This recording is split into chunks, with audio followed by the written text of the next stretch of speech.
Oh boy, oh crap, my nemesis, perspective.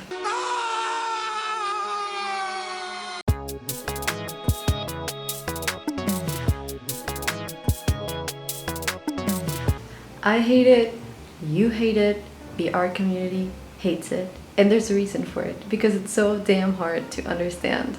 But I want to tackle that view of perspective from all of us artists who hate it and try and look at it from a different perspective. Get it? I want to be learning and improving my understanding of perspective in this video, so that's what we shall do. I also want to understand foreshortening, which involves perspective and figure drawing. I have a feeling I'm not the only one scared about this subject, so let's grab some courage and tackle this sucker together. I wanted to take the babyest steps I could with the perspective, so I compiled a bunch of videos on perspective and tried to understand the theory behind 1-point perspective, 2-point perspective, and 3-point perspective. But like all things in life, theory is only half the equation, and we need practice to better our craft. So I took it upon myself to make background drawings using perspective and perspective grids.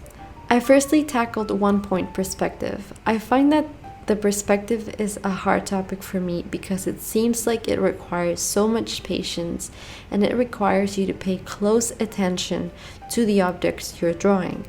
Whereas with organic objects that aren't in perspective, it's easier to hide mistakes and go with the flow. But I want to be in control of what I draw, so I stopped being a baby and got on with it. After watching some videos and actually practicing on Photoshop, and even on my sketchbook, I was finally able to produce a drawing with perspective. Oh my god, I was ecstatic. I wanted to scream from happiness. This is the first time ever that I've drawn a background using perspective. Can you believe it has taken me this long? And to be honest, it wasn't even that painful, so I can't believe I avoided it for so long.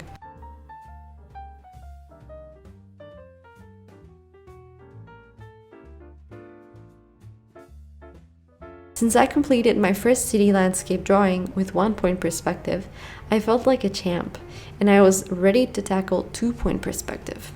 2-point perspective seemed daunting too at first, but once I got a hold of the main idea and understood how to use the grid, I was golden. I felt super good drawing a city, which is something I never thought I'd say.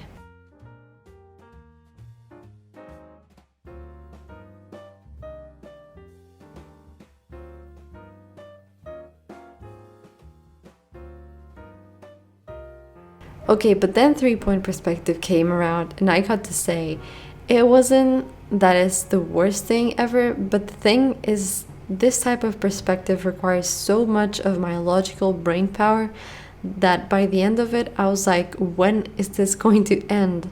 Plus, from all the videos I've watched on the subject, most people hate to draw this type of perspective and almost never use it, since it's more of a bird's eye view. I also knew that perspective, when combined with people, would bring foreshortening to the table, so I also practiced that by making studies, failing, and learning from my mistakes. I watched a video about a technique called the coil technique. That was pretty useful, and I also tried to use that with my new understanding of perspective to make a little sketch.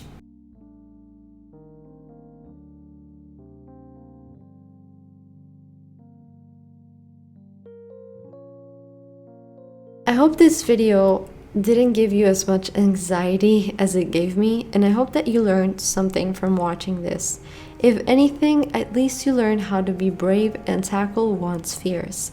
Because believe me, I was afraid about this subject and making this video, like you have no idea.